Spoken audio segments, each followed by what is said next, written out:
सम्राट स्कंदगुप्त भारत के उद्धारकर्ता आखिरकार कौन थे, जानिए। सम्राट स्कंदगुप्त गुप्त राजवंश के 8वें राजा थे। स्कंदगुप्त विक्रमादित्य ने उस दौर में जितने सालों तक शासन किया था उतने ही सालों तक युद्ध लड़ा था। स्कंदगुप्त ने मध्य एशिया के कबीलाई हूणों को युद्ध में हराया था। हूण बड़े ही भयंकर योद्धा थे। स्कंदगुप्त ने उन्हें पराजित किया। हूण भारत पर आक्रमण कर कश्मीर और गुजरात जीतते हुए पाटलिपुत्र तक पहुंच गए थे, लेकिन स्कंदगुप्त ने उन्हें अपने पराक्रम से न सिर्फ पराजित किया था बल्कि देश से बाहर तक खदेड़ दिया था। वह मूलतः मध्य एशिया के एक जंगली और बर्बर जाति थी। आज पाटलिपुत्र वर्तमान समय में पटना के रूप में बिहार की राजधानी थी। कौन थे हूण?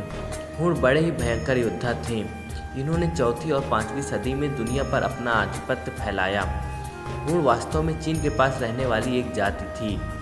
इन्हें चीनी लोग ह्यून यू अथवा हून यू कहते थे। हूण लोगों ने महाविनाशक आक्रमण भारत पर करना शुरू किया।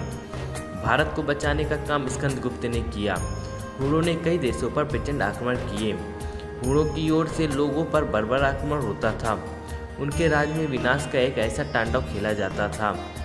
बच्चों को मार देना, महिलाओं को उठाकर ले जाना, सामूहिक नरसंहार करना, पुस्तकालय को जला देना, विश्वविद्यालय को नष्ट कर देना, वह सब कुछ नष्ट करना चाहते थे।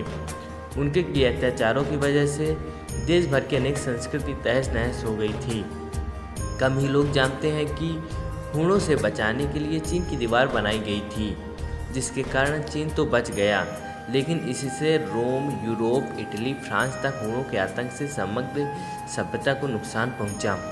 कह सकते हैं पूरा यूरोप हूणों के हमलों से खत्म हो गया था, जिसके बाद से हूणों का आक्रमण भारत की ओर हुआ। जब हूण पाटलिपुत्र पहुंचे तो स्कंदगुप्त विक्रमादित्य के पिता कुमारगुप्त दुविधा में थे कि इनका सामना कौन करेगा। जिसके बाद स्कंदगुप्त सामने आए और उन्होंने पिताजी से कहा, मैं जाऊंगा और समस्त हूणों को देश के बाहर खदेड़ दूंगा।